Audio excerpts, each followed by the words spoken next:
हाँ, तो पहला है डेडिकेटेड फ्रीट कॉरिडोर।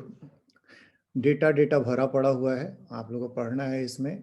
मुद्दा ये है कि आप लोग को किसी को पता है क्या, what is this dedicated freight corridor? किसी को भी पता है तो हाथ उठाइए, बात करते हैं।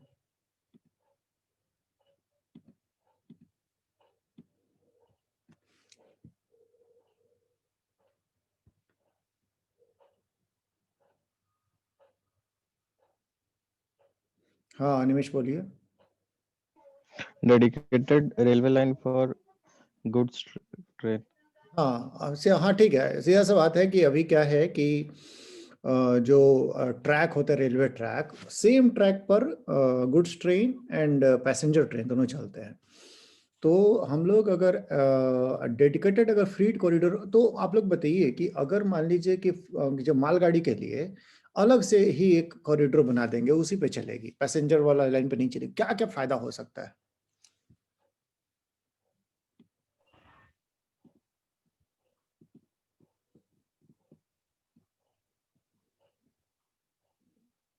आतुफा बोलिए। सर एक तो हो सकता है कि पैसेंजर वाली ट्रेन जो डिले होती हैं वो होना कम हो जाएगा और गुड्स भी सही टाइम से पहुंच पाएगा। हाँ ठीक है, तो कंजेशन जो है वो कंजेशन खत्म होगा। पूजा कुछ बोल रही है क्या?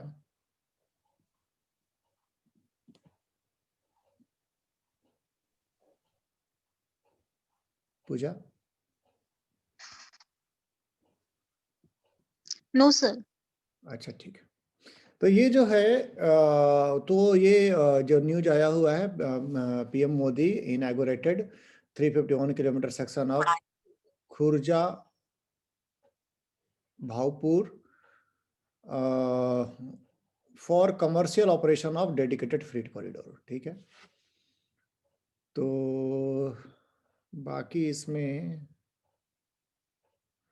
तो फिर इट इज पार्ट ऑफ, तो पार्ट ऑफ एक ईस्टर्न जो डेडिकेटेड फ्रीट कॉरिडोर बनेगा, ईस्टर्न डेडिकेटेड फ्रीट कॉरिडोर, ये लुधियाना से शुरू होगा सहनेवाल, और ये वेस्ट बंगाल में दानकुनी तक जाएगा। दूसरा एक है, वो है हमारा western फ्रीट corridor, dedicated freight corridor, ये दादरी से शुरू होगा और जेएनपीटी मुंबई जाएगा।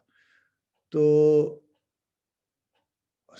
ये जो डेडिकेटेड जो दोनों फ्रीट कॉरिडोर बन जाएंगे, तो फिर 70% ऑफ जो गुड्स ट्रेन होंगे वो डेडिकेटेड फ्रीट कॉरिडोर पे शिफ्ट कर जाएंगे, और इस तरह से कंजेशन जो होगा वो कंजेशन खत्म हो जाएगा। और ज़्यादातर जो फ्रीट कॉरिडोर में जो इंफ्रास्ट्रक्चर बना है वो नया बना है, इसीलिए ये नाम के साथ में नया नया जुड़ा हुआ है। जो भी रेलवे स्टेशन इसमें आएंगे उसमें न्यू करके, जैसे अगर टाटा नगर में अगर हो बाई चांस, तो इसको फिर न्यू टाटा नगर करके नाम दिया जाएगा, वो जो एरिया होगा। तो बाकी आप लोग पढ़ के समझिएगा, थोड़ा लंबा आर्टिकल है, पढ़ लीजिएगा, नहीं समझ में आएगा तो फिर देखा जाएगा। तो आगे बढ़ते हैं हम लोग।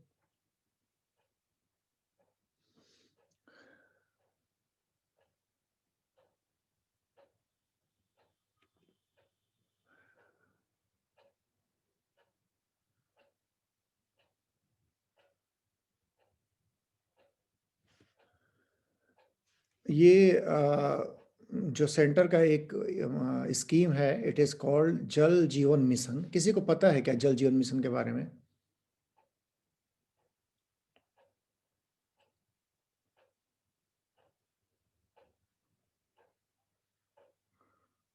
अमर बोलिए। सर ये जल जीवन मिशन के द्वारा सर भूमिगत जल को करने के लिए सर 5 राज्यों में सरकार कुछ अनुदान देगी। हाँ। अच्छा अनिमेश क्या बोल रहे हैं?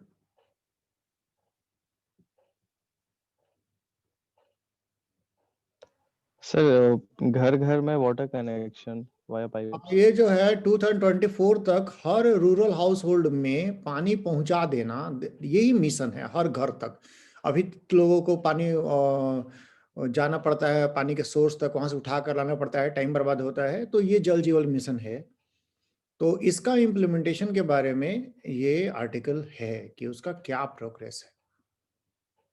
ये 19 में लॉन्च हुआ था।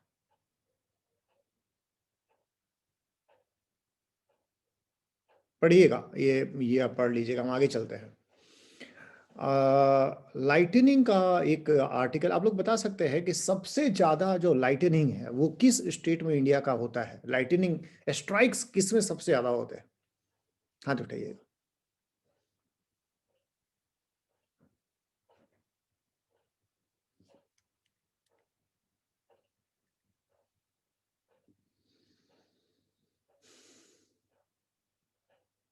No idea. ये जो सबसे ज़्यादा जो लाइटनिंग स्ट्राइक होते हैं इट इज उड़ीसा।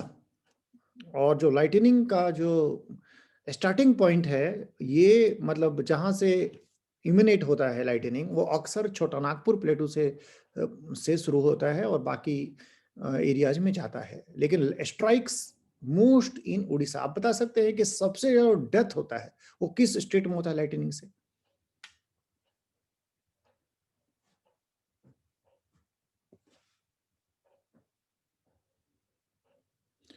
सबसे ज्यादा। हाँ मीरा बोलिए। सर छत्तीसगढ़। हाँ छत्तीसगढ़। फिर से बोलिए। छत्तीसगढ़। नहीं, यूपी में सबसे ज्यादा डेथ होता है। और ये जो है लाइटनिंग स्ट्राइक,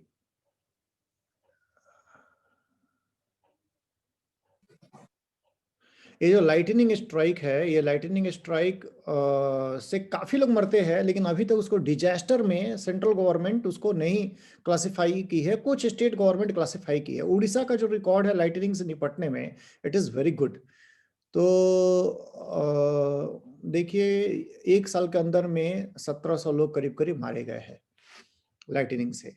उत्तर प्रदेश में सबसे ज्यादा डेथ होते हैं, मध्य प्रदेश, बिहार, उड़ीसा, झारखंड में डेथ होते हैं। ये सारे के सारे स्टेट अगर मिला देंगे, यानी उत्तर प्रदेश, मध्य प्रदेश, बिहार, उड़ीसा और झारखंड, तो ये पूरा डेथ का 60% हो जाएंगे।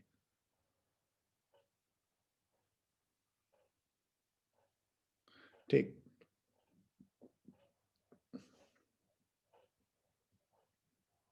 बाकी हम लोग एक आर्टिकल में पढ़े थे कि लाइटनिंग क्यों होता है। तो इसमें जो हमारा जो क्लाउड का मोशन होता है, वो अगर अपोजिट डायरेक्शन में होता है तो फिर यहाँ पर इलेक्ट्रिसिटी प्रोड्यूस होता है। और इलेक्ट्रिसिटी प्रोड्यूस होता है वो इंट्रा क्लाउड भी हो सकता है, यानी क्लाउड के अंदर, दो क्लाउड के बीच में भी हो सकता है। और लास्ट वाला जो है वो सबसे खतरनाक जो है, क्लाउड टू ग्राउंड। तो अब आता है कि कब होता है, तो अप्रैल और मई का महीना में काफी ज्यादा स्ट्राइक होता है। तो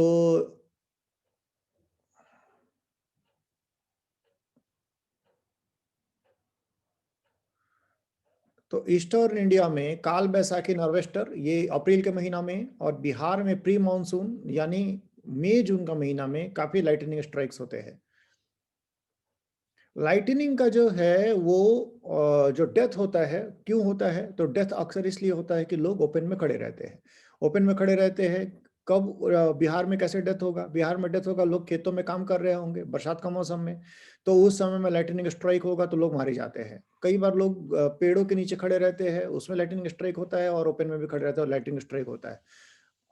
एक क्वेश्चन कभी कभी पहले पूछता था, तो अगर आप कार में है और बहुत जोर से बिजली चमक रहा है, तो उसका शीशा खोल देना चाहिए कि बंद कर देना चाहिए?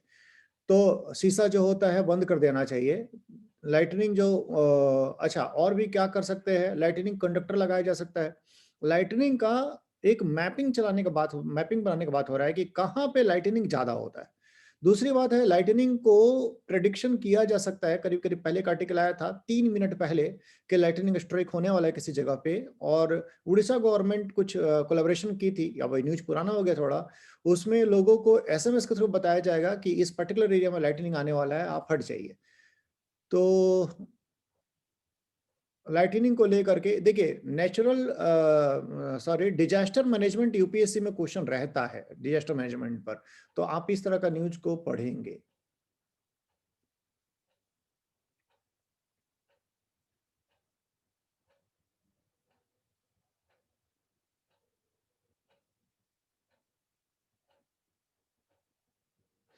और क्या बिहार में जो डेथ होते हैं ना, वो डेथ होते हैं वो लाइटनिंग, एक होता है डायरेक्ट स्ट्राइक, लाइटनिंग स्ट्राइक, लेकिन बिहार में जो होते हैं वो डायरेक्ट स्ट्राइक नहीं होता है, लेटरल स्ट्राइक से ज़्यादा होता है। लेटरल स्ट्राइक का मतलब हो गया कि लोग पानी के खेतों में खड़े हैं और उनके ऊपर बिजली नहीं गिरा, कहीं और गिरा, और वहां से करंट जो है वो खेतों में चला आया और लोगों का डेथ होता है।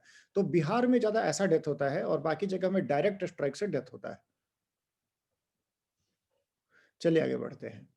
ये इंटरकनेक्टेड लिवलीहुड जो है ये कोई ऐसा बहुत बड़ा न्यूज नहीं है, बट स्टिल ये एक बात बताता है कि लोगों को, जो हमारे प्रोड्यूसर्स हैं, उनको कैसे उनका एम्पावरमेंट किया जा सके। तो जैसे इसमें दिया हुआ है एम्पावरमेंट का, जो वेवर्स है, तो जो लोग खादी का कपड़ा बनाते हैं, ये कोविड के दौरान में ये खादी का कपड़ा उनका बेचना बड़ा मुश्किल हो गया। ये जो सप्लाई चेन है वो सप्लाई चेन टूट गया। तो एक इनिशिएटिव लिया गया, कुछ सॉफ्टवेयर इंजीनियर लिए और ये किसान लोग भी लिए। उसमें वो लोग वेबसाइट बनाए www.indiahandmadecollectives.com। ये लोग इसमें मतलब जो खादी बनाने वाले जो वेवर्स हैं, इन वेवर्स को एक तरह से, वेवर्स का भी इनिशिएटिव था, ये लोग एक पोर्टल दिए, अपना खुद का पोर्टल, अमेजन और फ्लिपकार्ट को नहीं यूज किया है लोग, ये लोग अपना पोर्टल दिए हैं, और ये अपना पोर्टल दिए हैं और यहाँ पर ये ऑर्डर लेते हैं इस पोर्टल से। ये पोर्टल का जो ऑर्डर होता है ये वेवर्स को जाता है, और वेवर्स अगर बनाया हुआ अपना अगर स्टॉक है तो उसको दे देते हैं, और कुछ वेवर जो ऑर्डर मिलने के बाद वो बनाना शुरू करते हैं। तो फिर इस तरह का जो चीज़ है, इसमें एक देखा जाए तो इसमें जो प्रोड्यूसर है, आपको पता है कि हमारे इंडिया में जो प्रोड्यूसर है,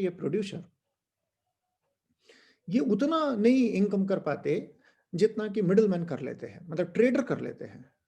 जो टमाटर का कीमत हो सकता है 40 रुपए किलो हो गया हो, लेकिन जो इनिशियल प्रोड्यूसर है हो सकता है 5 रुपए केजी बेच रहा हो, ये होता है। तो ये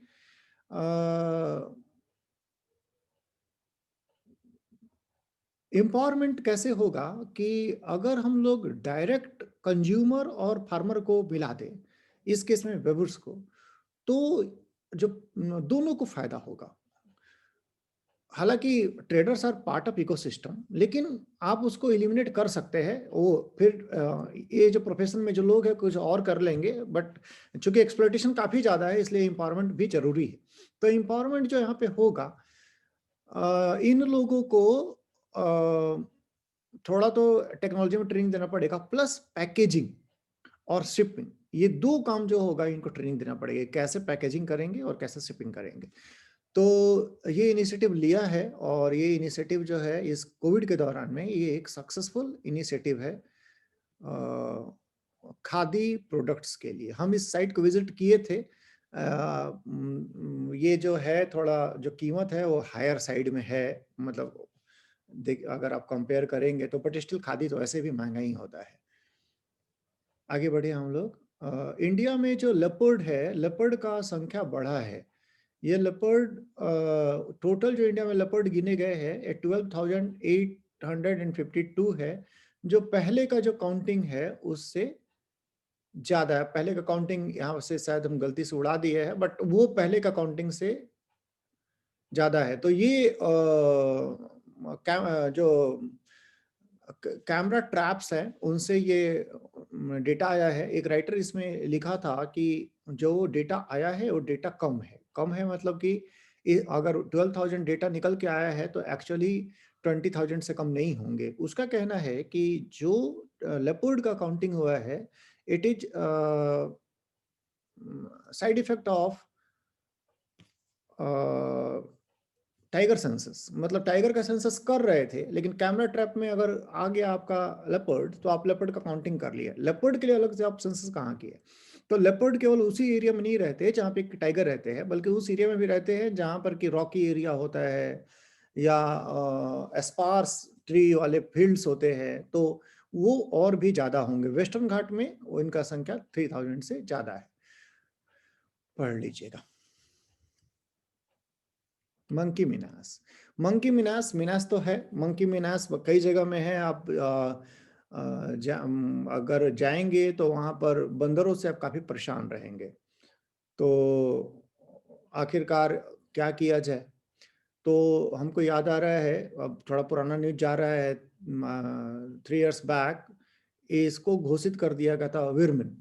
तो जब वर्मिन घोषित करते हैं तो इसका मतलब होता है कि उसको कलिंग हो सकता है, उसको पकड़ करके सरकार मार सकती है। बीच में नीलगाय को भी किए थे, नीलगाय भी कई बार मिनास बन गई थी। तो एक तो कलिंग कर सकते हैं। दूसरा बात यह है, जो मिनास क्यों होते हैं, बहुत सारे कारण हैं। मिनास इसलिए होते हैं क्योंकि लोग जो होते हैं जब ट्रैवलिंग कर रहे होते हैं मंकी वाले एरिया में, तो वो कुछ ना कुछ क्या करते हैं, फेंक देते हैं रास्ता में, जहां भी मंकी को देखते हैं। तो अगर फेंक देंगे तो जो ये मंकी होगा ये जंगल छोड़ करके वो रास्ता पर ही रहेगा। वो मतलब एक एक बड़ा प्रॉब्लम है कि वो रास्ता में ही रहेगा, क्योंकि उसको वो बना बनाया खाना मिल जा रहा है। तो मंकी मिनास को रोकने का तो ह्यूमन बिहेवियरल चेंज भी जरूरी है। तो एक फैक्टर पे काम कर सकते हैं। दूसरा फैक्टर है कि एक किसी जंगल में, अब पुराना न्यूज है तो हम नाम भूलते जा रहे हैं, लेकिन किसी जंगल में बहुत सारे गुआवा के पेड़ का प्लांटेशन किया गया था कि ये जो बंदर है वो जंगल के अंदर ज्यादा टाइम बिताए। लेकिन ये भी बहुत सक्सेसफुल नहीं होगा, क्योंकि जब आप बंदर को चिप्स खिला देंगे तो वो फिर वो उसको पसंद नहीं आएगा गुआवा। तो ये भी एक बड़ा मुद्दा है। बीच में तो ऐसा हाल था कि एक बंदर का न्यूज आया था, वो बंदर इतना मोटा हो गया था कि वो अच्छा से चल भी नहीं पाता था, पेड़ पर चढ़ना उड़ना नहीं, वो बैठ बैठ के खाली खाते रहता था, वो भी जंक फूड, चिप्स और ये पेप्सी। तो उसका वजन कम करने के लिए उसका ऑपरेशन करना पड़ा। खैर, तो ये जो मंकी मिनास से निपटने के लिए तेलंगाना में क्या किया गया है कि कुछ रेस्क्यू एंड रिहेबिलिटेशन सेंटर बनाए गए हैं। यहाँ पर इनका नसबंदी का भी व्यवस्था है। तो बर्थ कंट्रोल मेजर्स जो है उनको ऑपरेट करके और बर्थ कंट्रोल मेजर्स लगाते हैं ताकि इनका पॉपुलेशन काफी न बढ़ सके। यहाँ पे एक बात उठाएंगे ये कि जब भी एनिमल ह्यूमन बींग को परेशान करते हैं, कॉन्फ्लिक्ट होता है, और खास करके वर्मिन, वर्मिन का मतलब है कि कोई मार देने से कुछ होगा नहीं, कुछ संख्या नहीं कम होगा। तो एनिमल राइट एक्टिविस्ट जो होते हैं मुद्दा उठाते हैं कि एनिमल राइट्स, तो एनिमल राइट्स का मुद्दा जब उठता है तो फिर सरकार के लिए बड़ा मुश्किल हो जाता है कि इन वर्मिन को खत्म कर सके और मिनास को खत्म कर सके। खैर, मेरा ओपिनियन इसमें ये है कि जब ह्यूमन बीइंग का खुद खतरा हो जाए तो फिर एनिमल को कंट्रोल करना जरूरी है। केरल में बड़ा चक्कर आया था, केरल में आया था कि केरल में डॉग्स को सरकार, मतलब वहाँ बहुत बड़ा मिनास हो गया था, मतलब डॉग मिनास, मतलब सारा इंडिया में न्यूज बना था ये। तो वहाँ की सरकार जो है उनको वही बर्थ कंट्रोल मेजर करने के लिए पकड़ पकड़ रही थी। तो फिर मेनका गांधी और जो एनिमल राइट एक्टिविस्ट है उसमें प्रोटेस्ट करना शुरू किए। फिर वो प्रोग्राम को फिर थोड़ा वाटर डाउन कर दिया गया। लेकिन जब बहुत ज्यादा अगर बढ़ जाएंगे कुत्ते तो फिर वो बच्चों पर भी अटैक कर सकते हैं। तो यहाँ पर कहीं ना कहीं पर इथिकल इशू अगर ले आएंगे तो ह्यूमन बीइंग को ताक पे रख के इथिकल इशू नहीं आ सकते हैं। आगे बढ़ते हैं। ये न्यूज हम बता ही रहे थे, न्यूज अब वही बचे हुए हैं जिसमें कि मेरा इनपुट का आप लोगों को खास जरूरत नहीं है। ये जो न्यूज है कन्वर्सेशन विथ अ ट्री, यहाँ पर एक नोटेड इन्वायरमेंटलिस्ट एस सीतारमन का डेथ हुआ। वो उनका डेथ और उनका एक डिसाइपल के बिनु के बारे में है। तो के बिनु जो है वो वृक्ष आयुर्वेद, हमारे काम का बस इतना ही है, वृक्ष आयुर्वेद से जो बीमार पेड़ होते हैं जिनको लोग सोचते हैं कि मर गए हैं शायद, और बाई चांस वो मरे नहीं हैं, तो उनको ये इलाज करते हैं। इनका अपना टेक्निक है। इनके ऊपर में, बीनू के ऊपर में एक फ्रेंच डॉक्यूमेंट्री भी बन चुका है,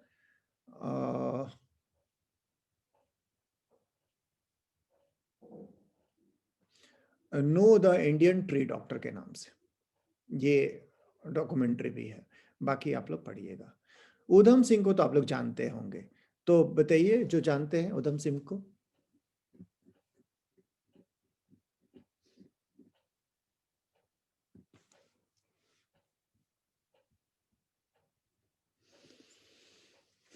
अमर बताइए।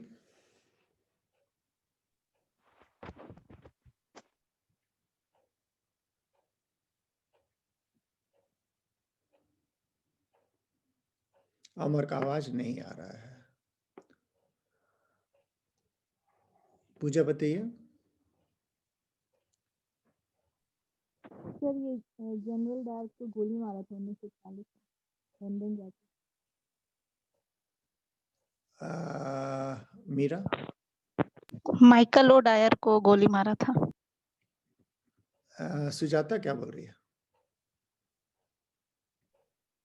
सर वही माइकल ओडायर को गोली मार दिए थे बाद में वहां जाके। हाँ ठीक है, पूजा अब गलत हो गई थी। ये जनरल डायर को गोली नहीं मारा था। ये जो पर्सन है उधम सिंह, ये मारे थे गोली माइकल ओ डायर को। तो माइकल ओ डायर, मीरा माइकल ओ डायर कौन था ये?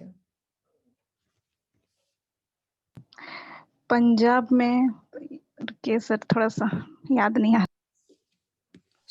हाँ सुजाता कौन था ये? सर वो जलियांवाला हत्याकांड हुआ था ना, तो उसमें एक मतलब जो गोली चला रहे थे वो, और एक जो ऑर्डर दे रहे थे वो, तो ये ऑर्डर देने वाले थे शायद।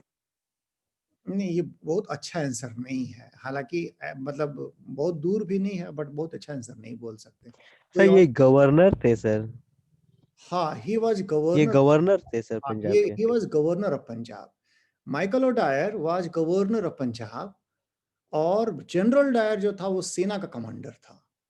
तो ये गवर्नर खुद ही बहुत बदनाम हो चुका था, मार्शल लॉ लगाया था, जनरल डायर को परमिशन दिया था कि जाओ वहां पे। तो इस टाइम तक 1940 में जब ये हुआ है घटना, तो जनरल डायर जिंदा नहीं था। जनरल डायर को हार्ट अटैक हो चुका था इसके पहले, वो उसका पहली डेथ हो चुका था। तो 1940 में 26 दिसंबर के दिन, नहीं 26 दिसंबर को उधम सिंह का बर्थडे था, बर्थ एनिवर्सरी। तो 1940 में माइकल ओ डायर को ये ब्रिटेन में जाकर के ये गोली मार दिए थे। तो बाकी इंफॉर्मेशन कुछ है इसमें और कि ये गदर पार्टी से भी एसोसिएटेड थे।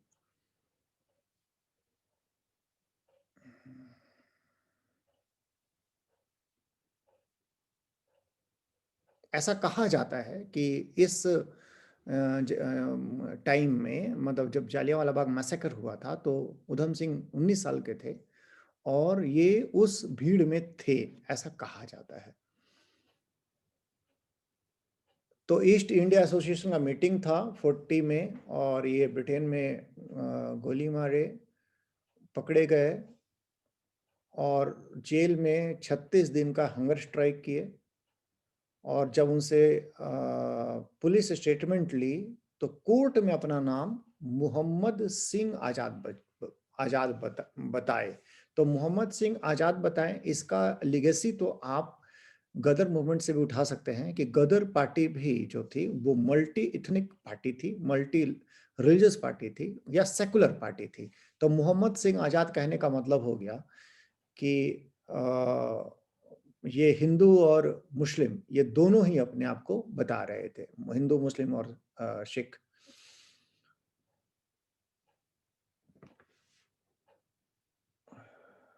गांधी जी इस मर्डर के बाद इसको पागलपन का कार्य बताए। उधम सिंह का जो स्टैच्यू है,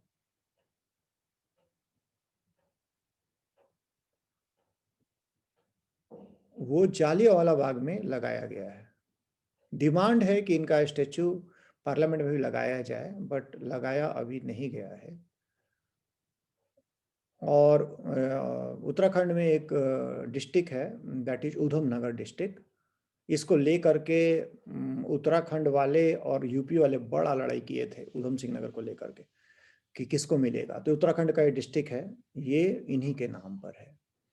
एक उर्दू के अभी फेमस राइटर एसर फारूकी का डेथ हुआ है, वो न्यूज हम डाले हैं, नाम याद रखिएगा। इसमें एक बड़ा अच्छा, एक मतलब बड़ा इंटरेस्टिंग वाक्या था, तो वो भी हम रहने दिए कि फारूकी जो है, he was a renowned Urdu writer, हम मतलब बता दें इसको, मतलब बड़ा नाम है इसलिए मैं रखे है। वो भी सिविल सर्विसेज का तैयारी कर रहे थे, सिविल सर्विसेज की तैयारी कर रहे थे। जनवरी का महीना में इंटरव्यू पड़ा 1950। तो उनसे बोर्ड जो था इंटरव्यू में पूछा कि जनवरी का महीना चल रहा था तो 2-4 दिन रुकना था, तो रिपब्लिक डे का परेड भी देख लेते। तो बोला गया कि आप क्या कुछ दिन रुक करके यहाँ रिपब्लिक डे का परेड देखना चाहेंगे? तो उस इंटरव्यू में बोले नहीं, हमको ये सब तमाशा पसंद नहीं है। तो उनका इंटरव्यू में मिला 0। तो इस तरह से सिविल सर्विसेज का गया और जो अपना कैरियर था वो फिर शुरू हुआ। आगे बढ़ते हैं। नेशनल हमारा कंप्लीट हो गया, जो भी बचा कुचा टॉपिक था वो कंप्लीट किए। अब आते हैं बिजनेस।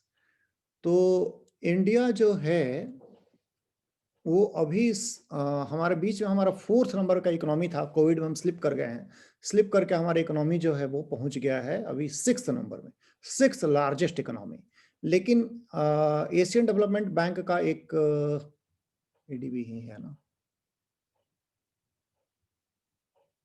नहीं कोई थिंक टैंक है, उसका कहना है कि जो इंडिया का इकोनॉमी होगा ये 25 तक ब्रिटेन को क्रॉस कर जाएगा और 5th लार्जेस्ट इकोनॉमी हो जाएगा। और उसके बाद ये जर्मनी को क्रॉस करेगा, और नहीं जापान को क्रॉस करेगा और 4th लार्जेस्ट हो जाएगा। उसके बाद जापान को क्रॉस करेगा और ये 3rd लार्जेस्ट हो जाएगा। 2030 तक 3rd लार्जेस्ट इकोनॉमी हो जाएगा।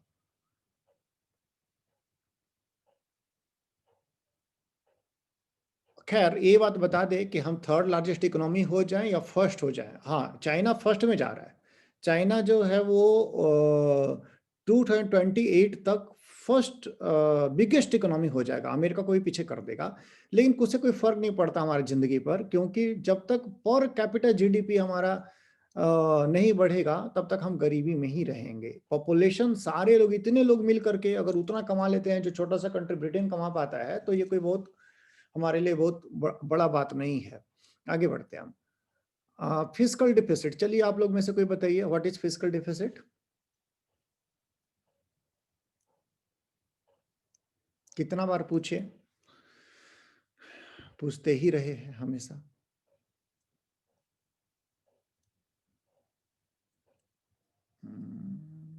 आतुफा। Sir difference between total income and expenditure. अच्छा बताते हैं काजल। टोटल एक्सपेंडिचर ज्यादा है as compare to revenue receipt. नहीं, लैंग्वेज पे कंट्रोल रहना चाहिए। पूछो।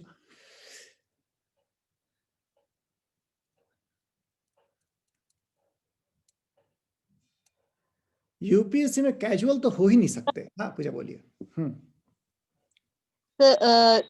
Revenue expenditure minus revenue, sir वही expenditure minus income. Expenditure minus income. अच्छा Sujata. Sir total expenditure minus total revenue plus borrowing. ना, नहीं हुआ।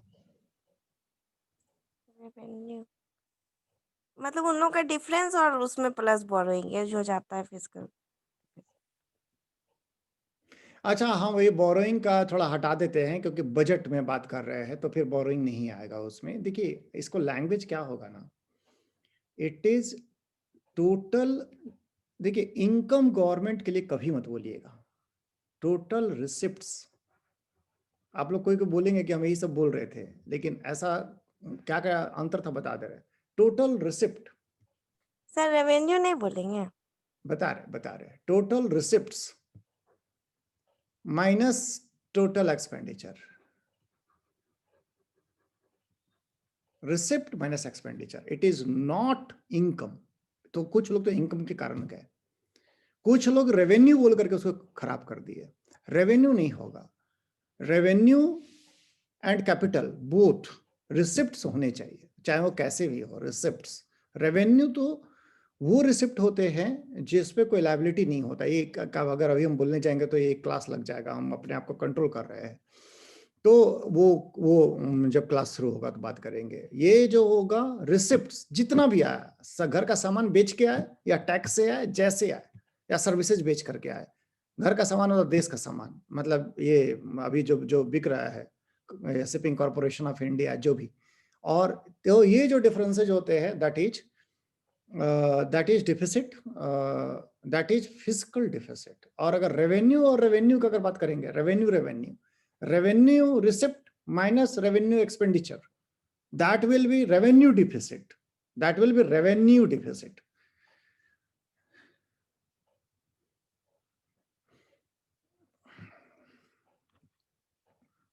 देखिए हमको पता है कि बहुत लोग को बिल्कुल समझ नहीं आ रहा होगा।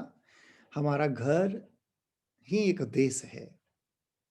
घर में जो लोग कमा करके लाए, दिस इज रेवेन्यू इनकम। और घर में जो लोग काम करके गए, उनको जो पैसा दे दिए, दैट इज रेवेन्यू एक्सपेंडिचर। दोनों का डिफरेंस को बोलते हैं रेवेन्यू डेफिसिट। अब कमा के क्या लाए, तो ये जो हो जाएगा वो रेवेन्यू पार्ट होता है। लेकिन आप केवल कमा के हमारे पास पैसे नहीं आते, कई बार कमा के भी आते हैं और कई बार हम सामान बेच भी देते हैं, तो दैट इज रिसिप्ट्स। तो ये टोटल रिसिप्ट्स हो गए। कई बार केवल हम घर में लोग जो काम करते हैं और जो खाना पीना होता है उसमें खर्च नहीं करते, हम कई बार कोई जमीन भी खरीद लेते हैं, उसे भी खर्च होते हैं। तो that is revenue expenditure plus capital expenditure. तो ये जो है ये फिजिकल डिफिसिट में सब होता है, जो भी आया और जो भी गया उसका डिफरेंस। सरकार बजट में जो बताती है कि इतना फिजिकल डिफिसिट होने वाला है, बताती है कि इतना फिजिकल डिफिसिट होने वाला है, तो उसको वो क्या करती है कि उसमें वो बोरोइंग्स को वो जोड़ देती है। तो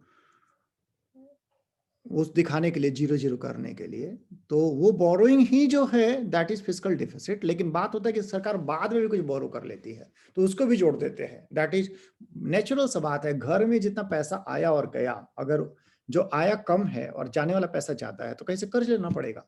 तो ये जो कर्ज लेना सरकार दिखाएगी हम लेंगे, दिस इज फिजिकल डिफिसिट। और सरकार साल भर में सरकार को लगता है इतना से तो काम चलेगा नहीं, और ले लो, बीच रास्ता में और ले लो पैसा कहीं से, तो इसको भी जोड़ दीजिए। This is component of physical deficit. तो बात यह है कि सरकार जो अनाउंसमेंट की थी कि 8 लाख करोड़ रुपए जो होगा वो फिजिकल डिफिसिट होगा, अभी उसका 135.1% हो गया है। कहने का मतलब कि 11 लाख का आसपास में ऑलरेडी हो चुका है। सरकार बोली थी फरवरी में, पिछला फरवरी में, कि इस बार हम 8 लाख रुपया का हम लोग करेंगे डिफिसिट। लेकिन अभी साल पूरा नहीं हुआ है। साल पूरा होने से पहले ही वो ऑलरेडी अराउंड 11 लाख पहुंच चुका है। 1-2 महीना में बढ़कर के हो सकता है कि 12 लाख हो जाएगा। तो बोला जाएगा कि 150% जो है शूट कर गया है।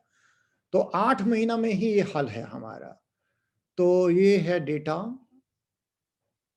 रेवेन्यू डिफिसिट का अगर बात करें तो ये 125% जो है वो फर्स्ट हाफ में ही शूट आउट कर गया था। रेवेन्यू ये बड़ा खतरनाक होता है। फिजिकल डिफिसिट तो चलिए उसे कुछ खास पता नहीं चलता है, लेकिन रेवेन्यू डिफिसिट है, इसका मतलब है घर का सामान बेच करके खर्च हो रहा है। तो रेवेन्यू डिफिसिट जो है ये नवंबर में 140% हो चुका है। फिजिकल डिफिसिट से ज्यादा है, यानी कि हम ज्यादा सामान बेच रहे हैं और कम सामान खरीद रहे हैं, यानी कैपिटल हमारा फॉर्मेशन नहीं हो रहा है। तो इवन जो सबसे खतरनाक बात है कि कैपिटल एक्सपेंडिचर, वो तो हम दिखाई दिए, उसी से पता चल जा रहा है। कैपिटल एक्सपेंडिचर जो है वो सरकार जब कोविड नहीं आया था तब जितना कैपिटल एक्सपेंडिचर की थी उससे कम कैपिटल एक्सपेंडिचर की है। जो सरकार इतना सारा जो बताई है ना, ये कर रहे हैं आत्मनिर्भर भारत, ये भारत वो Bharat, effect as a effect देखा जाए तो कैपिटल एक्सपेंडिचर सरकार का और भी कम हो गया है। जो सरकार इकोनॉमी को स्टिमुलेट करने के लिए, जो सरकार सोच रही थी कि हम खर्च कर देंगे, इकोनॉमी स्टिमुलेट हो जाएगा, स्टिमुलेशन हुआ नहीं है। गवर्नमेंट का कैपिटल एक्सपेंडिचर कम है।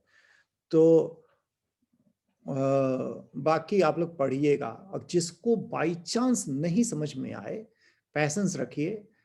हम जब जीडीपी कवर कर देंगे तो उसके बाद ये सब न्यूज आप लोग को समझ में आने लगेगा। अगर आप लोग भूलना, वही बात है कि भूलेंगे नहीं तो अभी हम उस पर नहीं जा रहे हैं। उस पर जाने का मतलब है कि 1 क्लास का 2 क्लास लग जाएगा। आगे बढ़ते हैं। किसी को पता है what is interconnection usages charges?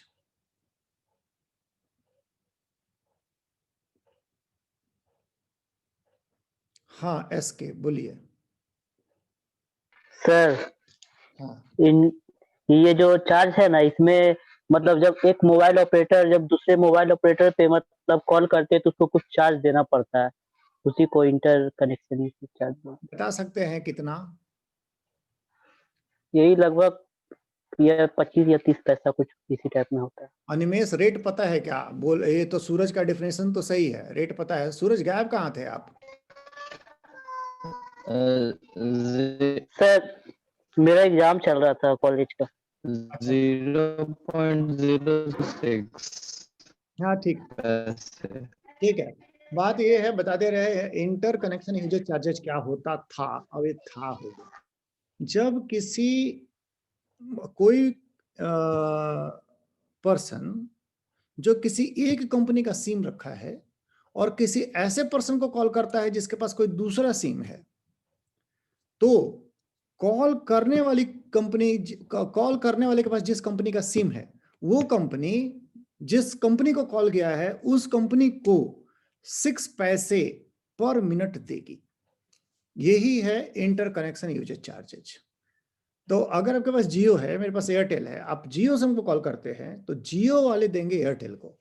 तो जियो जब फ्री में रखा था ना कॉलिंग, तो लोग जियो का सिम से जिसको तिसको फोन लगाते थे, जियो से ही लगाते थे, क्योंकि उनको पता था कि जियो तो पैसा लेता नहीं है। तो क्या हुआ, जियो का खर्च काफी बढ़ गया।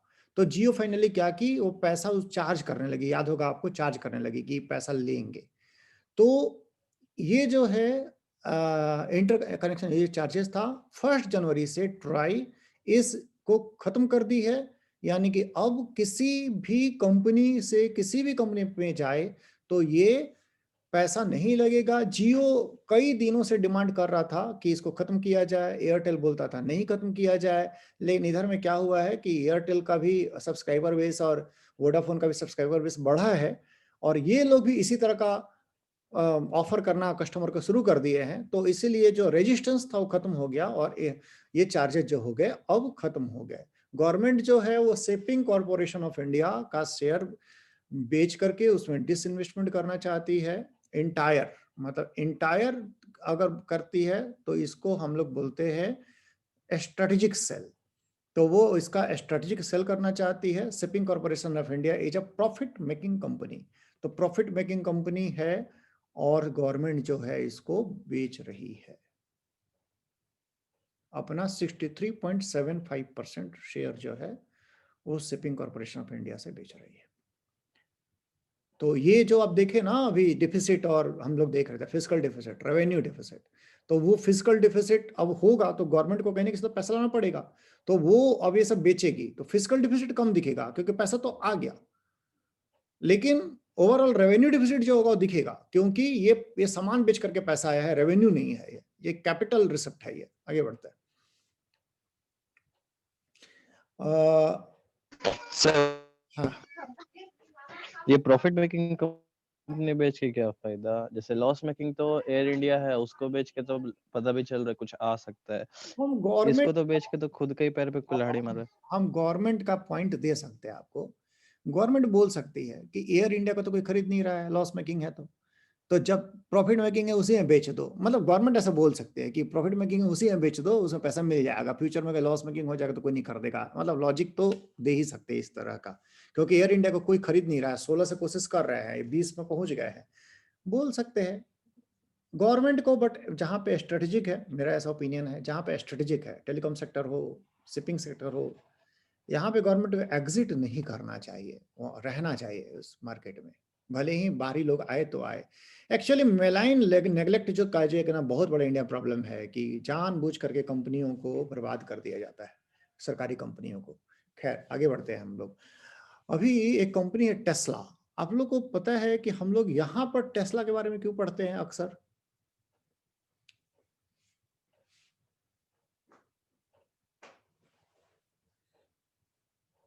हाँ निवेश, वो हाइपरलूप का स्टार्ट करने का बात कर रही है। नहीं हम लोग यहाँ पे अक्सर पढ़े हैं टेस्ला के बारे में, एलन मस्क। और स्पेस हाँ, स्पेस प्रोग्राम के लिए स्पेस एक्स। ये कंपनी जो है, ये कंपनी इलेक्ट्रिक व्हीकल बनाने के लिए फेमस है और इंडिया में आ रही है। रजिस्ट्रेशन हो चुका है बेंगलुरु में। तो इलेक्ट्रिक व्हीकल जो होगा वो अब उसका जमाना आने वाला है। तो इलेक्ट्रिक व्हीकल से क्या क्या फायदा होगा आप लोग को जानना चाहिए। तो इलेक्ट्रिक व्हीकल से कौन कौन बता रहे हैं इलेक्ट्रिक व्हीकल से क्या क्या फायदा होगा?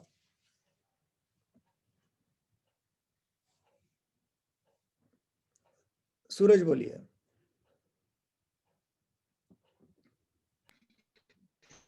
सर पहला तो इससे पॉल्यूशन कम होगा, और दूसरा मतलब जो गवर्नमेंट को क्रूड खरीदने के लिए जो डॉलर बाहर भेजना देना पड़ता था वो भी बचेगा। इससे हम लोग का इकोनॉमी भी अच्छा होगा। अनिमेश? यही था सर। अच्छा ठीक है, तो पूजा बोलिए। सर जो हम लोग जो फॉसिल फ्यूल इस्तेमाल कर जो लिमिट में है तो उस पे भी डिपेंडेंसी कम हो। हाँ ठीक है, कई सारे फायदे हो सकते हैं कि हम लोग को तो चाहिए इलेक्ट्रिसिटी, तो इलेक्ट्रिसिटी चाहिए तो इलेक्ट्रिसिटी तो हम लोग कोयला से भी बना सकते हैं, हम लोग का हाइड्रो पावर हो सकता है। तो इलेक्ट्रिसिटी प्रोड्यूस करने का रिसोर्सेज इस देश में है, तो हम लोग प्रोड्यूस करके और गाड़ी चलाएंगे तो हम लोग को क्रूड नहीं खरीदना पड़ेगा, तो हमारा जो फॉरेन करेंसी वो बचेगा। ये सही बात है। पोल्यूशन जो है उसके बारे में डायरेक्ट तो नहीं बोल सकते, क्योंकि अगर हम कोयला से अगर फिर बनाएंगे इलेक्ट्रिसिटी अगर हम गाड़ी चलाने के लिए, तो फिर जो कोल से रिलेटेड पोल्यूशन होगा वो खत्म नहीं होगा। हाँ सड़कों पे नहीं होगा, वो कहीं और होगा, कहीं पावर प्लांट में होगा, बट ओवरऑल तो होगा। तो तभी पोल्यूशन कम बोल सकते हैं, ओवरऑल होगा, जबकि हम जो रिन्यूएबल एनर्जी है हाइड्रो इलेक्ट्रिक या सोलर पावर से हम इलेक्ट्रिसिटी अगर बना सके तो फिर हमारा पोल्यूशन लेवल सही में कम होगा। साउंड पोल्यूशन जो होगा वो 0 हो जाएगा, ये गाड़ियां आवाज नहीं करती हैं, तो ये भी एक फायदा है। तो कई सारे फायदे हैं, तो आप लोग इसको पढ़िए। तो हम लोग का बिजनेस वाला पार्ट भी खत्म हुआ, ये जो बचा खुचा है इसको आज मॉप अप कर रहे हैं, मॉप अप। तो आप लोग बताइए कि ये सोलार विंड आप लोग सुने थे, सोलार विंड क्या है?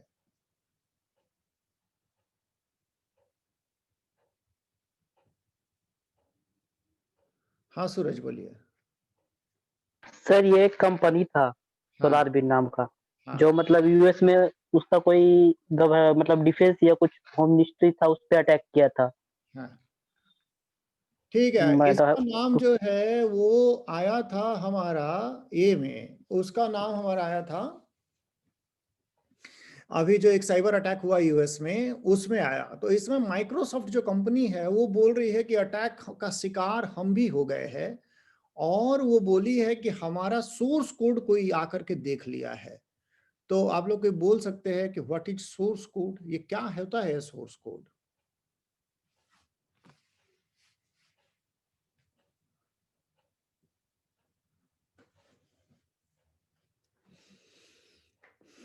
बोलिए अनिमेश। कोई ऐप नहीं, कोई कंप्यूटर ऐप या नहीं, कोई भी ऐप जो नहीं, कोई कोड जो किसी ऐप के लिए लिखा हो उसको सोर्स कोड बोलेंगे। ठीक है, ये बात तो सबको पता होना चाहिए था, अगर नहीं पता है तो बता दे रहे हैं थोड़ा सा डेमोन्स्ट्रेट करके कि देखिए मेरा ये पेन जो है ऊपर गया तो ऊपर से आप देखिए एक ड्रॉप डाउन मेन्यू आ गया, ये ड्रॉप डाउन, और हम जब क्लिक किए इस लोकेशन पे दूसरा लोकेशन पे, तो आप देखिए कि ये क्लिक हो गया और ये रेड लिखाना शुरू हो जाएगा। तो आखिरकार इस लोकेशन पर क्लिक करने से रेड क्यों हो गया? क्योंकि इसमें एक कोडिंग है, उस कोडिंग के हिसाब से उस लोकेशन पर अगर क्लिक किया जाए तो colour is equal to red. तो ये जो बातें लिख करके ये सॉफ्टवेयर बनाया हुआ जिसको हम यूज कर पा रहे हैं, वो सोर्स कोड है, वो कोड जिसके कारण ये ऐसा बिहेव कर रहा है। तो माइक्रोसॉफ्ट का कोड भी जो है ये कॉम्प्रोमाइज हुआ है, ये ऐसा इसमें लिखा गया है।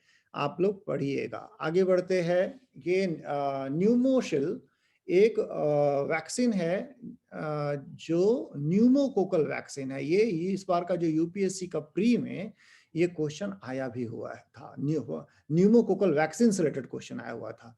तो ये जो है सीरम इंस्टीट्यूट ऑफ इंडिया बनाई है। ये 20 में ही ये बन रेडी हो गया था। अब इसका मतलब शुरू हुआ है काम, तो 20 में ही बन गया था, मतलब एग्जाम से पहले तो प्री में पूछा था। तो ये जो होगा, जो बच्चे होंगे वो प्रोटेक्टेड हो जाएंगे न्यूमोकोकल डिजीज से। ये न्यूमोकोकल बैक्टीरिया क्या करता है? तो ये जो करता है ये बच्चों में न्यूमोनिया भी लाता है, मेनिंजाइटिस भी लाता है और सेप्सिस भी लाता है। तो ये अंडर 5 ईयर एज कैटेगरी को ये दिया जाएगा। ये इससे करीब करीब 4 लाख बच्चे जो है हर साल मारे जाते हैं इस बैक्टीरिया के कारण।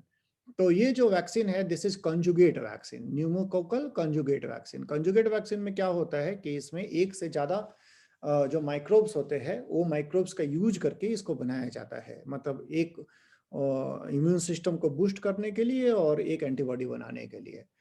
तो ये अब तो आ चुका है इसमें आपका प्री में आ ही गए इस बार, और अभी भी न्यूज चल रहा है, उस समय भी आया था। बाकी वैक्सीन के बारे में अब ज्यादा कितना बोलेंगे, पिछला 8-9 महीने से तो वैक्सीन ही बता रहे हैं, तो छोड़ रहे हैं उसको। आगे बढ़ते हैं। अगला जो न्यूज है वो है, एक आप लोग को याद होगा कि एक एनिमल का हम लोग बात किए थे, वो था इलामा। वो इलामा जो है, इलामा के अंदर में आपको याद होगा इसमें एंटीबॉडी बनते थे वो सार्स कोविड के अगेंस्ट में। तो साइंटिस्ट लोग कुछ नैनो बॉडीज का पता किए हैं। एंटीबॉडीज जो हमारे बॉडी में होते हैं उसके से 10 गुना छोटा करीब करीब जो होता है वो नैनो बॉडी होता है। और ये जो होता है ये सार्स के वायरस को ये न्यूट्रलाइज कर सकता है। तो ये नया एक बात पता चला है कि इलामा में ये एंटीबॉडी होते हैं जिसको बोलते हैं नैनो बॉडीज, ये सार्स के वायरस को न्यूट्रलाइज कर सकते हैं। आगे बढ़ते हैं। यूके में बड़ा न्यूज आया। यूके में एक नया म्यूटेंट का पता चला। वो म्यूटेंट जो है वो उसको प्राइम मिनिस्टर ऑफ ब्रिटेन बोले कि it is out of control now. तो आउट ऑफ कंट्रोल नाउ तो कौन सा है? इसका जो नाम है इस लीनेज का, उसका नाम है B1117117। ये क्या है? लीनेज है इसका। और स्पेसिफिक जो साइट ऑफ म्यूटेशन है दैट इज N501Y, यानी कि जो स्पाइक प्रोटीन है उस स्पाइक प्रोटीन में म्यूटेशन हुआ है। और ये ऐसा उम्मीद किया जा रहा है कि ये जो म्यूटेशन है ये इसको ज्यादा ट्रांसमिसिबल बना रहा है, यानी आसानी से लैच कर जा रहा है वो सेल्स पे और आसानी से इंटर कर जा रहा है। और मोस्ट प्रोबेबली ये ज्यादा अपना कॉपी भी बना पा रहा है। तो म्यूटेशन वगैरह के बारे में आप लोगों को पता है, चलिए एक बार पूछ ही लेते हैं। What is mutation?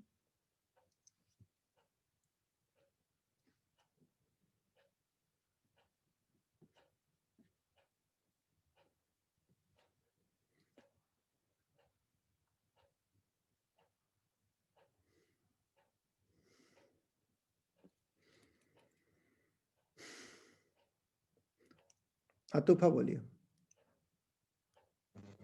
Sir DNA sequence में जब चेंज होता है उसको बोलते हैं म्यूटेशन। ये चेंज कब होता है? न्यूक्लियोटाइड्स जब अटैच होते हैं उसके साथ तब। सूरज? सर जब ये कॉपी बनाना शुरू करता है ना उसी टाइम मतलब कुछ चेंजेस आ जाए तो उसी टाइम ये म्यूटेशन हो जाता है। ये जो है ध्यान रखिएगा, it is error during copying of genetic material. जब जीनोम अपने आप को कॉपी कर रहा होता है उस टाइम में अगर एरर हो जाए तो इसको बोलेंगे ये म्यूटेशन हो गया। तो एक बात बताइए हमको, कि अगर कोई वायरस बहुत कम लोगों को इन्फेक्ट कर पा रहा है, वो ज्यादा म्यूटेट होगा, या वो वायरस ज्यादा म्यूटेट होगा जो काफी लोगों को इन्फेक्ट कर पा रहा है?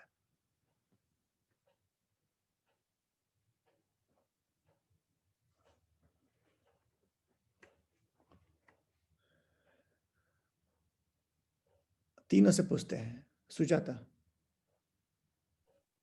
सर ज्यादा इन्फेक्ट करने वाला ज्यादा म्यूटेट होगा। Animesh. Sir, more people, more mutations. अतुफा। ज्यादा लोग को इन्फेक्ट करने वाला ज्यादा म्यूटेट होगा। सूरज। हाँ सर, जो इन्फेक्शियस ज्यादा है वही ज्यादा म्यूटेट। ठीक है, चलिए इतना तो कॉन्सेप्ट आप लोग समझ पा रहे हैं। ये जो होगा नेचुरल सा बात है। अगर वो ज्यादा लोगों को इन्फेक्ट कर रहा है, नहीं अपना ज्यादा कॉपी बना रहा है, जितना ज्यादा कॉपी बनाएगा उतना ज्यादा चांस रहेगा म्यूटेट करने का। ठीक, तो हमको ये बताइए, हाथी का सेल ज्यादा म्यूटेट करने का चांस है कि चूहा का सेल?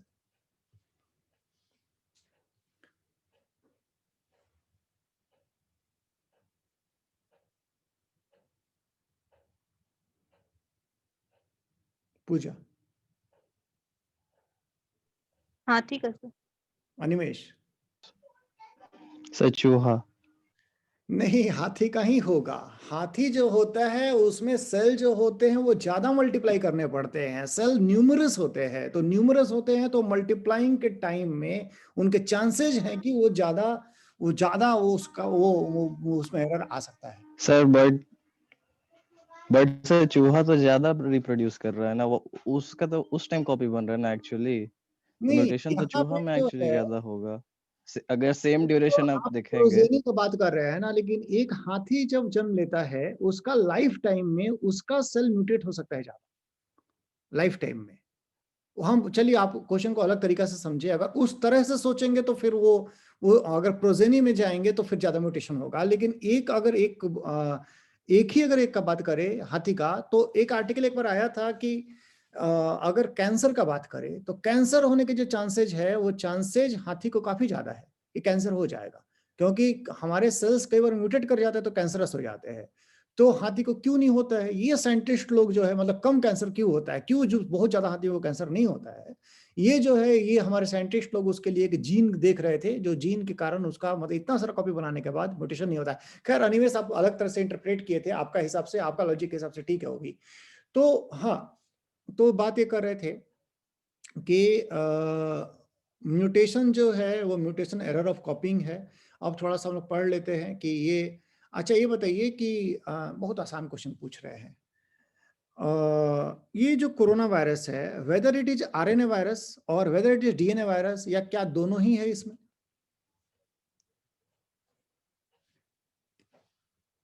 इससे आसान क्वेश्चन नहीं पूछ सकते।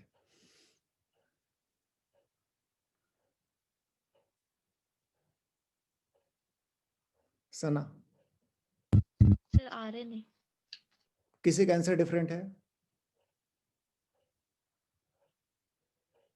ठीक है, it is RNA virus. RNA DNA दोनों तो होता ही नहीं है, तो ये आरएनए है और इसमें आरएनए के कितने न्यूक्लियोटाइड्स है? ये 30,000 यूनिट्स इसमें होते हैं। It is quite large. Generally जो कोरोना वायरस होते हैं, नहीं दूसरे वायरस जो होते हैं, जो कोरोना वायरस नहीं होते हैं, उनमें 10,000 के आसपास में न्यूक्लियोटाइड्स होते हैं और इसमें 30,000 न्यूक्लियोटाइड है, तो इसका जीनोम जो है वो थोड़ा ज्यादा है भी ज्यादा। तो हमको ये बताइए आप लोग कि इसके जो न्यूक्लियोटाइड्स होते हैं उनका क्या क्या ना, उनमें जो नाइट्रोजन बेस होते हैं वो कौन कौन से नाइट्रोजन बेस वाले न्यूक्लियोटाइड होंगे? इस वायरस में कौन कौन से नाइट्रोजन बेस वाले न्यूक्लियोटाइड होंगे?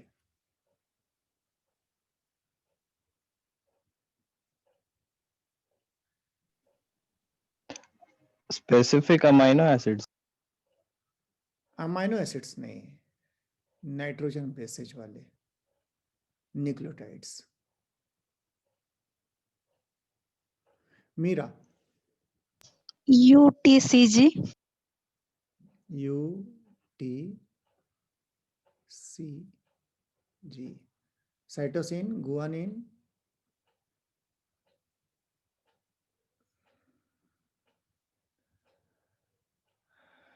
आतुफा, यस सर। बोलिए, आप बोल रही थी। Uracil, thymine. नहीं, मतलब ये चारों सही है ना, आप यही बोल रही हैं। सर हमको लग रहा है थायमीन नहीं होगा, एडनिन, ग्वानिन, यूरासिल और साइटोसिन, शायद भूल रहे हैं। अच्छा, सुजाता। हाँ सर, ये वाला सही है, ACUG, एडेनिन, साइटोसिन, यूरासिल, ये ग्वानिन। हाँ, ये सही है, मेरा टी नहीं होगा। Thymine is DNA, agent DNA.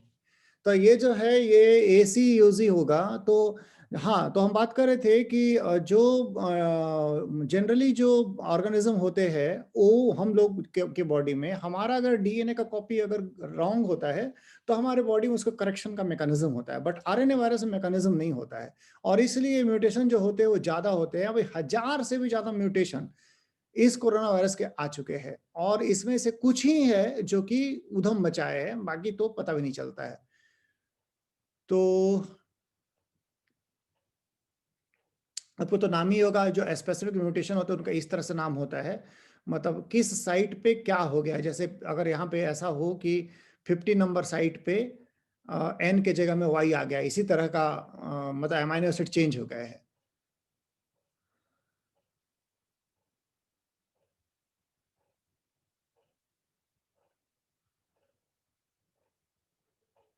ठीक है, तो ये जो है ये इस और कुछ इसमें डेटा था इसलिए इसको रखे हैं। एक आदमी 12 घंटा में करीब करीब एक आदमी का सेल में अगर एक कोरोना वायरस चला जाए तो करीब करीब 1000 वो जो कोरोना वायरस है वो प्रोड्यूस कर देता है 12 घंटा में, मतलब 1000 गुना हो जाता है।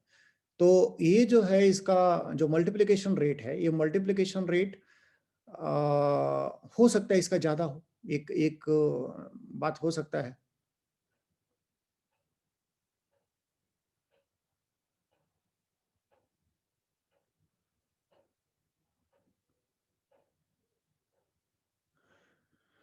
अब इसमें राइटर एक बहुत अच्छा बात बोला है। ये क्या बोला है कि ब्रिटेन से हम लोग फ्लाइट को बंद कर दिए कि वो म्यूटेशन हमारे यहाँ ना आ जाए, लेकिन राइटर ऐसा बोल रहा है कि कुछ खास फायदा नहीं है। आप ब्रिटेन से फ्लाइट नहीं आने भी देंगे तो गारंटी नहीं कि आप म्यूटेशन से बच जाएंगे, उस म्यूटेशन से, क्योंकि बोल रहा है कि आपके यहाँ ही कहीं वायरस से म्यूटेट कर जाएगा। आप ज्यादा लोगों को इन्फेक्ट मत होने दीजिए, ज्यादा दिन तक इन्फेक्शन ना रहे उनको, तो वो जो होगा वो आप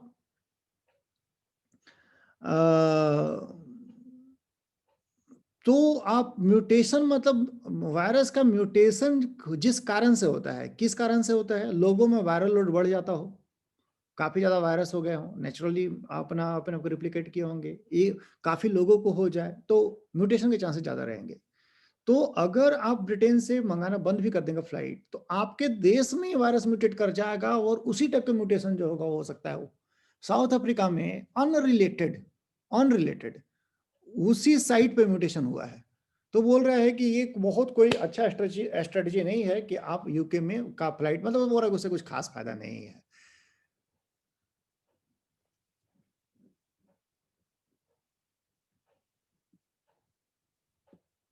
दूसरा क्या बता रहा है, दूसरा कुछ कुछ अच्छा बात इसमें लिखा हुआ है। बोल रहा है कि आप तो वहां से नहीं मंगाने देंगे वो फ्लाइट वगैरह कि आपके यहाँ म्यूटेशन नहीं है। बोल रहा है कि अरे वहाँ यूके में इसलिए म्यूटेशन है, पता चल रहा है क्योंकि वो लोग करीब करीब 6%, 6.2% जो है वो जो वायरस है उसका वो सीक्वेंस कर दे रहे हैं। ठीक, मतलब जितने लोग हो रहे हैं 100 में से 6 लोगों का वो वायरस का सीक्वेंसिंग भी कर रहे हैं। तो वायरस का जब सीक्वेंसिंग करेंगे तब तो आपको पता चलेगा कि म्यूटेशन हुआ है। तो बोल रहे हैं आपके यहाँ पे म्यूटेशन नहीं दिख रहा है कि वो पर्टिकुलर म्यूटेशन या उससे खतरनाक वाला म्यूटेशन नहीं है। क्यों? क्योंकि आप तो 0.05% जो है वो उतने परसेंट जो है केवल लोगों का सीक्वेंसिंग कर रहे हैं, तो हो रहा है कि ये तो मतलब इसलिए वो उनका म्यूटेशन ज्यादा दिख रहा है कि वहां पर म्यूटेशन हो गया और आपके यहाँ पे म्यूटेशन नहीं है। फिर बोल रहा है कि इंडिया में म्यूटेशन के चांसेस क्यों ज्यादा है। हाँ सूरज बोलिए। सर बोल रहे हैं ना कि जो वैक्सीन मतलब पहले जो बना होगा तो म्यूटेटेड जो वायरस उस पे तो इफेक्टिव नहीं ना होगा। नहीं, ऐसा कोई जरूरी नहीं है, क्योंकि वैक्सीन जो होता है ना वो मल्टीपल साइट पे अफेक्ट करता है। मतलब ऐसा नहीं है कि जैसे स्पाइक प्रोटीन है ना, ये स्पाइक प्रोटीन है, तो इस स्पाइक प्रोटीन में कई सारे अमीनो एसिड्स है ना यहाँ पे, तो इस ये थोड़ा डिफरेंट वाला देखते हैं हम लोग, थोड़ा डिफरेंट वाला बनाते हैं।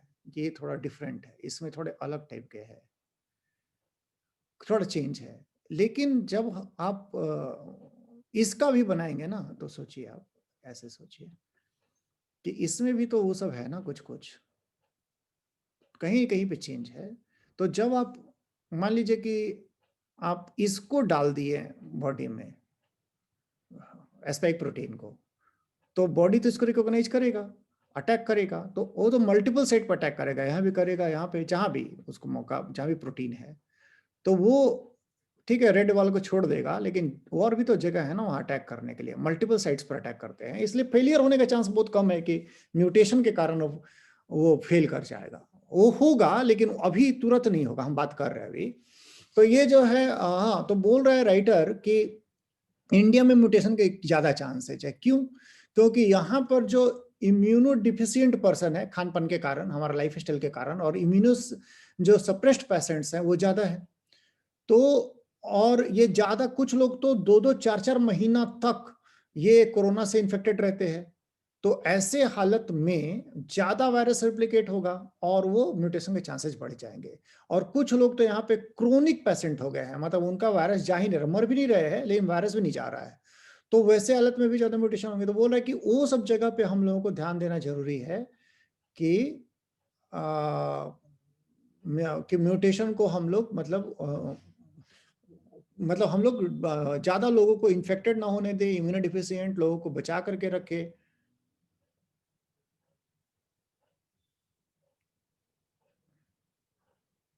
दूसरा बात बता रहा है कि जो हम लोग प्लाज्मा थेरेपी दे रहे हैं, प्लाज्मा थेरेपी जिन लोगों को दिया गया है उन लोगों में ज्यादा टाइप के वायरस दिख रहे हैं, डाइवर्सिटी हो जा रहा है।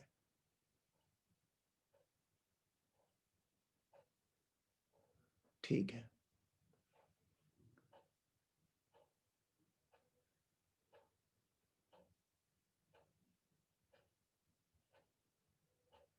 हाँ अब राइटर लिख रहा है कि अब जब वैक्सीन आएगा तो वायरस पर म्यूटेट होने का चैलेंज आएगा, वायरस पर चैलेंज आएगा कि वो म्यूटेट हो, नहीं तो उसका अस्तित्व तो खतरे में आ जाएगा।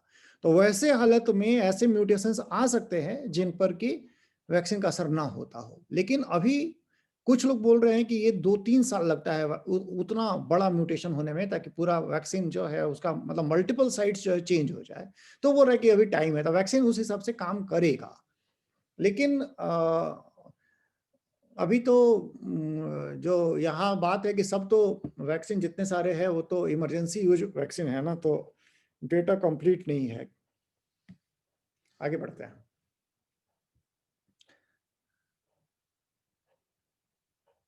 इस आर्टिकल में लिखा हुआ है कि कोरोना वायरस से लोग जब इन्फेक्टेड हो रहे हैं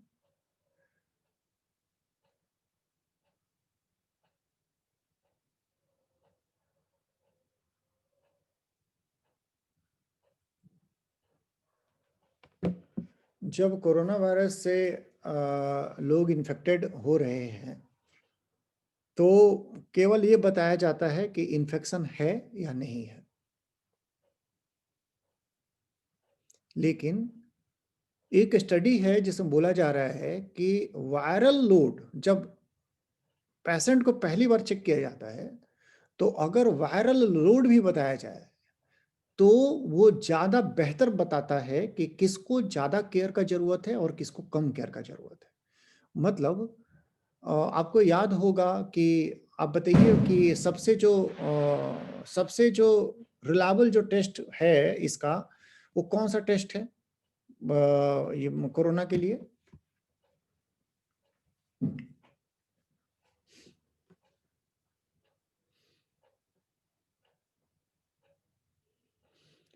हाँ सूरज बोलिए।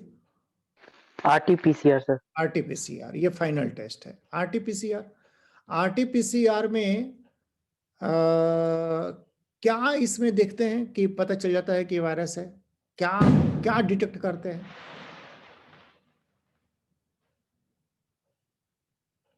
वायरस RNA को डिटेक्ट करते हैं। RNA से DNA बना देते हैं, और DNA को क्या करते हैं फिर?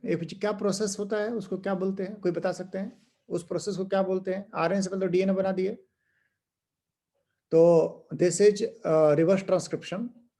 और DNA को फिर क्या करते हैं? DNA बनाने के बाद किसी को नहीं याद? ओके, इसको जो है आप लोग भूल गए हैं, मतलब पुराना, अब 7-8 महीना होने जा रहा है, पढ़े हैं बीच में, 6 महीना हुआ होगा। ये जो है इसको हम लोग करते हैं एम्पलीफाई। याद रखिएगा, DNA इज एम्पलीफाइड। एम्पलीफाइड का मतलब क्या? उसको कॉपी बनाना शुरू करते हैं। तो कॉपी बनाते हैं, तो आप लोग बताइए उसके लिए कौन सा एंजाइम यूज होगा कॉपी बनाने के लिए?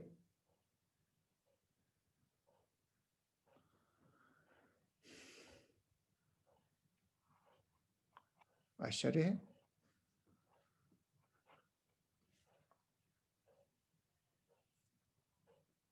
मीरा? Reverse transcriptase. इसमें जो होता है, नहीं, रिवर्स ट्रांसक्रिप्टेज देखिए हमको भी कंफ्यूज करेगी।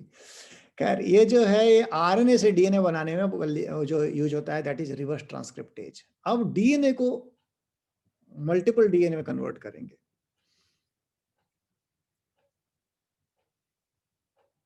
हाँ सुजाता? सब पॉलीमरेज। हाँ, ये पॉलीमरेज है। तो ये पॉलीमरेज है। ये पॉलीमरेज जो होगा, ये पॉलीमरेज का यूज करके इसको एम्पलीफाई करते हैं। तो साइकिल्स होते हैं, आप लोग को याद होगा, टेम्परेचर बढ़ाया जाता है फिर घटाया जाता है। एक साइकिल कंप्लीट, एक साइकिल में जो होगा वो दुगुना हो जाएगा। ठीक, फिर एक साइकिल करते हैं, दुगुना या 4 गुना जो भी हो, फिर दूसरा साइकिल करते हैं तो फिर उतना ही गुना हो जाएगा। ज्योमेट्रिक प्रोग्रेशन होगा। तो जनरली क्या होता है ना, सोचिए कि एक थ्रेशोल्ड है, थ्रेशोल्ड इज 40 साइकिल्स। तो 40 साइकिल्स तक अगर दिख गया, मतलब वो डिटेक्टेबल हो गया, तो बोलेंगे कि इसको कोरोना है। और 40 साइकिल्स तक अगर नहीं डिटेक्टेबल हुआ तो बोलेंगे कि इसको कोरोना नहीं है। तो साइकिल्स पर डिपेंड करता है। तो किसी किसी को क्या है, किसी किसी को 20 साइकिल में, 20 साइकिल्स में वो डिटेक्शन आ जाएगा, उसके बाद करने की जरूरत नहीं पड़ेगा। और किसी किसी को हो सकता है कि 28 साइकिल्स में जाना पड़े। ये हो सकता है कि 20 और 28 का फर्क हो। तो आप बताइए ये 20 और 28 का फर्क क्यों आ रहा है? किसी को 20 साइकिल्स में दिख जा रहा है और किसी को 28 साइकिल्स में दिख रहा है। ऐसा क्यों? किसी के बॉडी का स्वाब लिए तो 20 साइकिल में दिख गया, किसी का बॉडी में स्वाब लिए तो उसका 28 साइकिल में जाकर के पता चला कि इसका अंदर में वायरस है।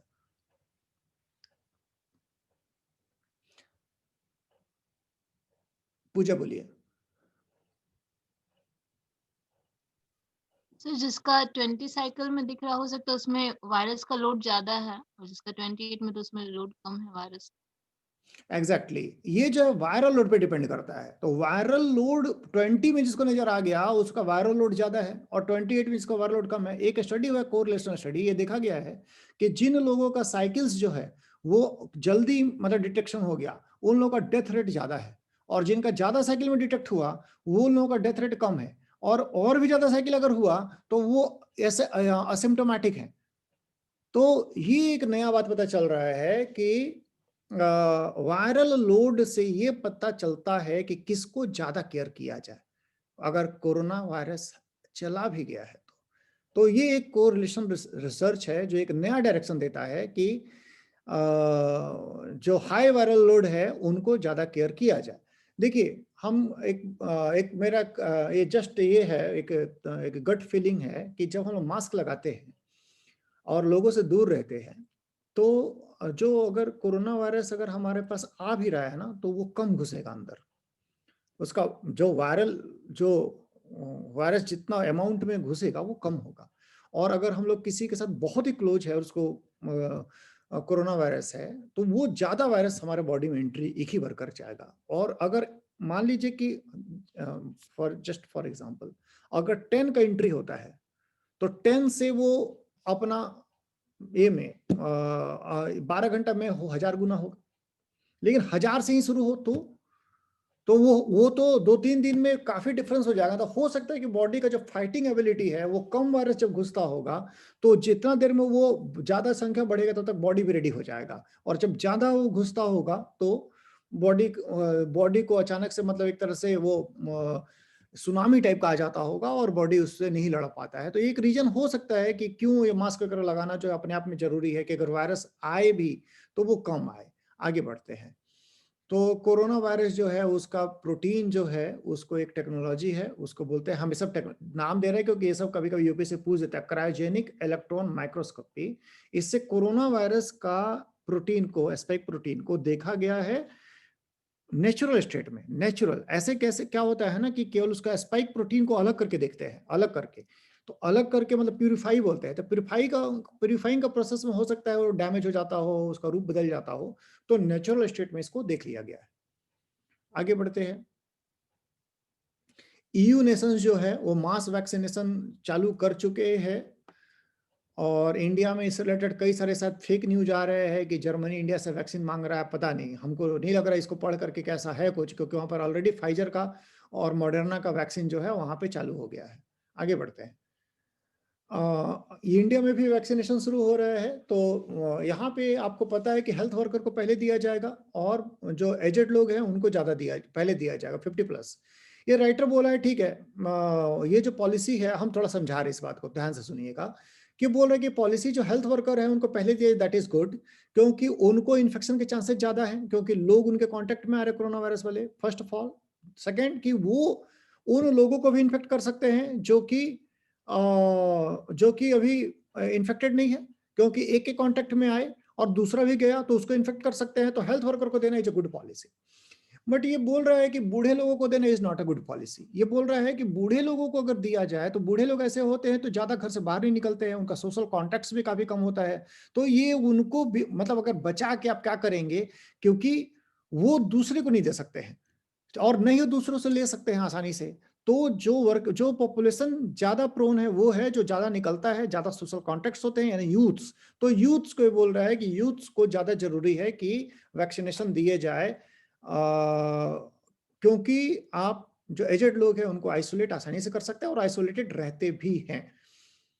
अगला बात उठाया है ये जिसमें कि इथिकल इश्यूज आते हैं। वो बोल रहा है कि प्राइवेट पार्टी जो होंगे उन प्राइवेट पार्टी को वैक्सीन देने का परमिशन दिया जाए कि नहीं दिया जाए। ये एक इथिकल इशू उठाया है कि जैसे मान लीजिए कि फाइजर आकर के बोले, उठाया क्वेश्चन कि फाइजर आकर सरकार को बोले कि सरकार हमको भी इंडिया में वैक्सीन लगाने दीजिए, पर वैक्सीन का कीमत 5000 रुपये होगा।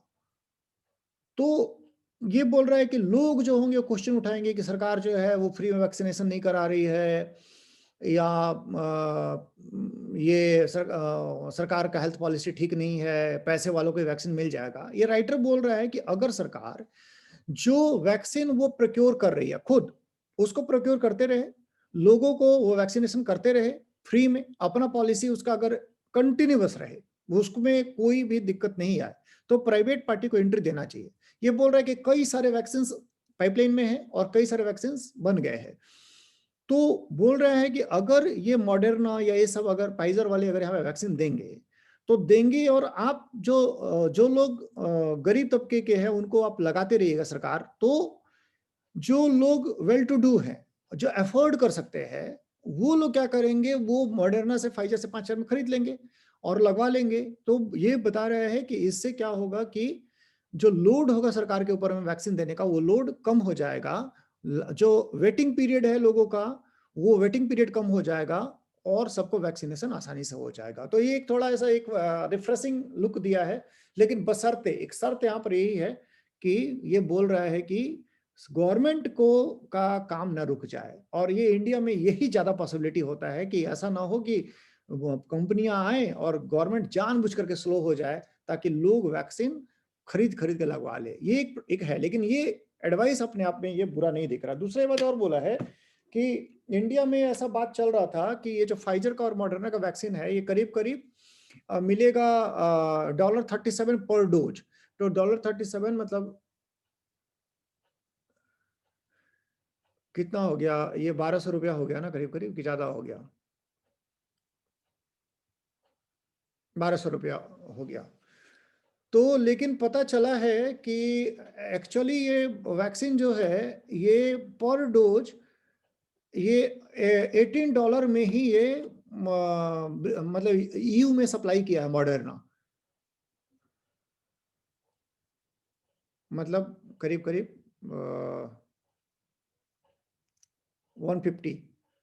तो ये जो डेटा है लीक हो गया है, डेटा लीक हो गया, तो ये बोल रहा है कि ये राइटर कि जब ये डेटा लीक ही हो गया है तो इंडियन पूछ गवर्नमेंट, रहे हैं सर, हाँ कितना कितना बोले आप सर? हम बोले कि पहले बात चल रहा था $18 तो आपका कुछ क्या, $18 ज्यादा हो 18 तो 70 से मल्टीप्लाई होगा ना सर? गलत जोड़ रहे थे, ये हो जाएगा क्योंकि हाँ, और 37 भी सर कुछ 2700 आएगा। हाँ हाँ 1600-2700 आएगा, ठीक है। ये 1600 था और वो हम बोल रहे थे 2700 नहीं आएगा ना, ज्यादा आ जाएगा, 3200 के आसपास आ जाएगा। हाँ ठीक है 2700 आ जाएगा। नहीं तो सर, $40 70 के हिसाब से हम 80 जोड़ रहे थे। तो ये अच्छा ठीक है, ये करीब करीब हम लोग क्या निकला, 4000 रुपये निकल रहा है। तो हम लोग का जो एस्टिमेशन था यहाँ पे इंडिया में कि वो पर डोज पड़ेगा 4000 पड़ेगा इंडिया में। लेकिन बेल्जियम का जो मिनिस्टर है वो एक ट्वीट कर दिया है जिससे पता चल रहा है कि नहीं ये इतना महंगा नहीं है, ये $18 ही है। तो $18 हो गया मतलब 1200 रुपया। तो राइटर बोल रहा है कि जब ये डेटा लीक हो गया है तो आप भी मॉडर्ना को प्रेशराइज कर सकते हैं कि मेरे यहाँ बहुत बड़ा मार्केट है, मेरे यहाँ सस्ता में बेचो। तो $18 या $20 में आपको भी मिल जाएगा, जो पहले $40 के आसपास में था अब $20 में मिल जाएगा। तो उसको यूज करके और इन लोगों को बोला जा सकता है कि यहाँ पर इंडिया में भी ये जो मतलब अभी तक 4000 सोच रहे थे वो 1200 में ही मिल जाएगा। और यहाँ के जो लोग होंगे वो 1200 में कुछ लोग तो लगवा ही लेंगे और प्रेशर कम होगा। तो ये एक नया एक आउटलुक दे रहा है कि वैक्सीनेशन में सरकार का पॉलिसी क्या होना चाहिए। तो हम लोग कंप्लीट फाइनली कर गए सीट को, परसों टेस्ट होगा, किसी को कुछ पूछना है? कल आप लोगों को पढ़ने का टाइम दे रहा है।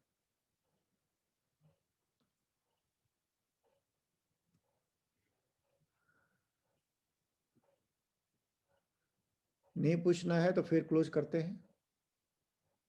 हाँ पूजा। सर वो वो एंटी डिफेक्शन लॉ के बारे में पूछना था कि सर वो जो मर्ज करने पर नहीं लगता है, क्या था सर वो जो आरती बोली? क्या है ना कि वो एक में नहीं पता चलेगा, सच है कि सिर्फ पार्टी में 30 मेंबर्स हैं। 30 मेंबर्स में क्या होता है कि 2/3 अभी लिमिट है।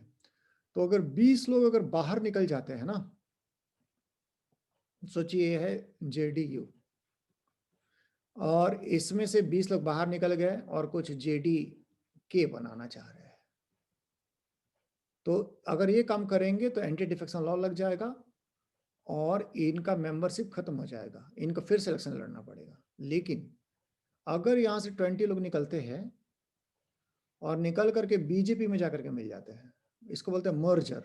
ऑलरेडी बीजेपी के पास 70 है, मर्जर हो जाता है, बीजेपी होगी 90, तो एंटी डिफेक्शन नहीं लगेगा क्योंकि दोनों शर्त पूरा कर दिए। एक 2/3 होने चाहिए, 2/3 है। दूसरा स्प्लिट नहीं मर्जर करना पड़ेगा। तो मर्जर करेंगे तो ये वैलिड हो जाएगा, यानी इनका मेंबरशिप नहीं जाएगा। पहले स्प्लिट भी वैलिड था, जब तक अमेंडमेंट नहीं हुआ था 91st अमेंडमेंट, तब तक स्प्लिट भी वैलिड था। ले 1/3 से ही 10 लोग बाहर निकल गए तो वैलिड था।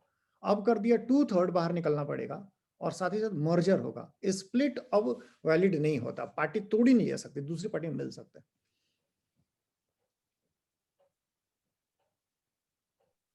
ठीक है। और कुछ?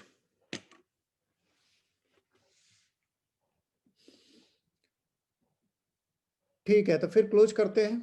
परसों हम लोग मिलते हैं टेस्ट में, 6 बजे रखते हैं टेस्ट, उसके बाद क्लास भी लेंगे टेस्ट के बाद।